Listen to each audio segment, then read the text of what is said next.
Friends, നമ്മൾ കുറെ നാളുകൾക്ക് ശേഷമാണ് ഒരു പുതിയ വീഡിയോയുമായി കണ്ടുമുട്ടുന്നത്. നമ്മളിപ്പോ ഏതാ ചെടിയെ കുറിച്ചാണ് പരിചയപ്പെടുത്താൻ പോകുന്നത്? നമ്മൾ ഇന്ന് തേജ്പുട്ട് പോലെ വളരെ റെയർ ആയ ഒരു ചെടിയെ കുറിച്ചാണ്. അപ്പൊ നമുക്ക് പറഞ്ഞ സമയം കളയാതെ നേരെ വീഡിയോയിലേക്ക് പോയാലോ. ഫ്രണ്ട്സ്, ഇതാണ് ഞാൻ പറഞ്ഞ പ്ലാന്റ്. ഇതിൻ്റെ പേരാണ് മണിയടയ്ക്ക.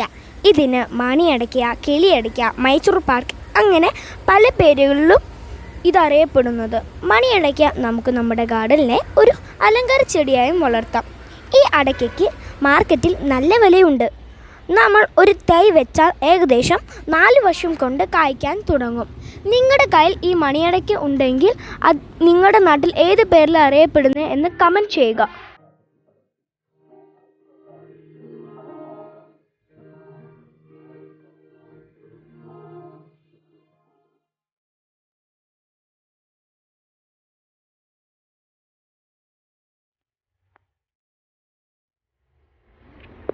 ഫ്രണ്ട്സ്, ഇപ്പോൾ ഞാൻ നിങ്ങൾക്ക് കുറച്ച് ഉണങ്ങിയ മണിയടയ്ക്കകൾ കാണിച്ചു തരാം. ഇത് കുറച്ച് ഉണങ്ങിയ മണിയടയ്ക്കകൾ ആണ്. ഇത് നമ്മൾ വെയിലത്തിട്ട് സാധാരണ അടയ്ക്ക ഉണങ്ങിയെടുക്കുന്ന പോലെ ഉണങ്ങിയെടുത്താൽ മതി.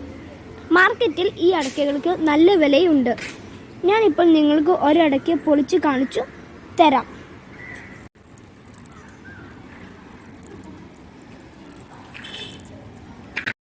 നിങ്ങളെ കാണിക്കാൻ വേണ്ടി ഞാൻ ഇച്ചിരി മണിയടയ്ക്കൽ പൊളിച്ച് എടുത്തതാണ്.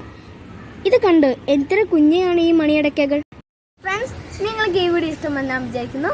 വീഡിയോ ഇഷ്ടമായി ലൈക്ക് ചെയ്യുക, ഷെയർ ചെയ്യുക, സബ്സ്ക്രൈബ് ചെയ്യുക. This is George and Kunjus signing out.